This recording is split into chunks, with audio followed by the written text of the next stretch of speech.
Guys, mayong udto sa inyo guys no. Yung ani din ni magluto og guava jelly. Gilatan pa nako ang katong ihang guava. Gilatan pa nako siya.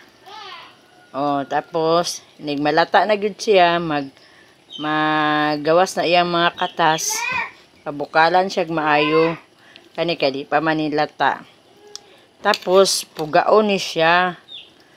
Pugaon, human, imo na pong lutoon dito sa kawali. Unya, i-update lang ako unya ang kuano, ang maluto, kung maluto na siya. Ni siya, ako na siyang gilatan. Kami ni siya, kuan sa tinapay, ipalaman. Tawaga lang ko ninyo kung may paluto sa kuha. Biyabas lang po. Guava ni siya. Guava jelly gani.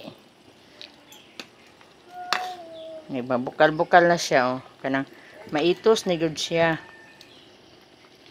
Pwede na siya lutoon. Salaon ni muna siya. Salaon ni human. Update lang nako guys kung maluto na ang guava na jud. Pwede na siya ipalaman sa tinapay. Dito dai ko nakat-on anino sa ako ang iyaan. Kasi shout out din ako si Auntie Nila. Siya nagtudlo na ako ani. Kay hilig man jud kayo ko magtanaw-tanaw og unsay iyahang buhaton.